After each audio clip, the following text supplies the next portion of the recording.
It is their inability to regulate their emotions that cause narcissists to lack self-control as well as impulse control.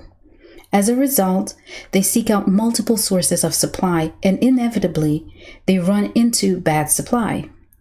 They are held hostage by their own limited thinking, causing them to forever believe that the grass is greener on the other side. Thank you for joining me. I am Joy. Welcome to all the new subscribers. It's my hope that you are encouraged and equipped with the necessary tools to continue your journey. Welcome back to the returning subscribers. Hey family, I hope you are all enjoying your Saturday evening. I appreciate your time and presence.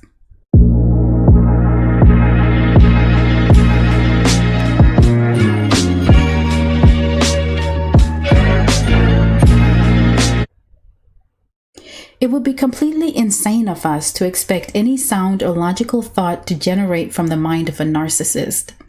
That would simply be setting yourself up for disappointment.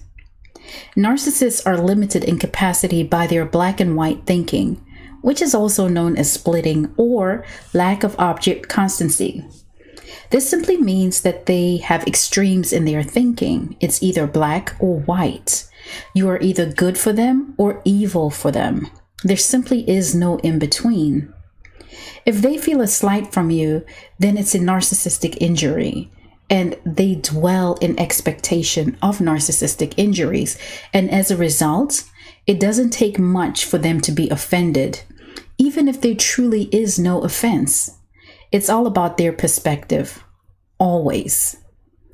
This causes them to believe that they are not accountable for anything or to anyone, making it easy to discard targets with little to no thought. These raggedy, dusty behinds forever play on the losing team. As a matter of fact, they don't just live in Disappointment City, but they are the team leader of the losing team, Captain Loser. That's who they are.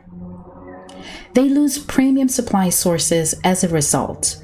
You see, as the relationship progresses, the narcissist begins to see their targets as inferior because they are forever scouting, they are forever on the prowl, looking for new targets, and they are easily impressed by inferior supply that strokes their ego.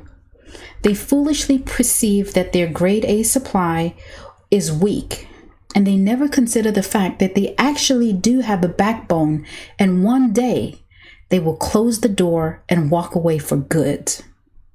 They think that their superior supply, their grade A supply, is just as predictable as the pigeons that they are used to. And so the narcissist continues to devalue them, and they never consider that their premium supply is getting ready to spread their wings and fly.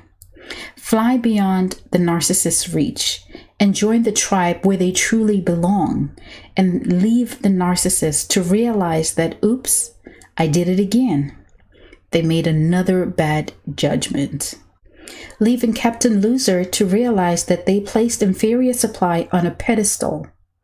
And they're never ready. They never want to deal with just bad supply. And so this causes them to rapidly seek out additional sources of supply. What they fail to recognize is that rushing through this causes them to inevitably run into nothing but bad supply. And in order to replace an ego, a premium source of supply, it takes several pigeons. It's their lack of good judgment that causes them to run into these situations time and time again. What they learn is that these pigeons are toxic. They are not empowered by bad supply. It only gives them a temporary rush or sense of relief. But bad supply actually makes them restless. And during this phase, they experience multiple failures simply because they are desperate. They needed the premium supply to stabilize them. It's important in your recovery that you don't concern yourself with what the new supply is doing or who the narcissist is entertaining, because let's be honest, you're an ego. I want to encourage you today to passionately seek out your healing and be intentional with the process. Make a commitment to yourself. Write it out. Make a commitment to spread your majestic wings and ascend to the highest of altitudes. You see, the relationship with a narcissist was a disservice not just to you, your family and friends, but to your community and the world at large, because you are a gift to us. The narcissist simply wanted to keep you trapped in this disappointment city, which is inferior to your authentic identity. You are an overcomer. Continue to soar.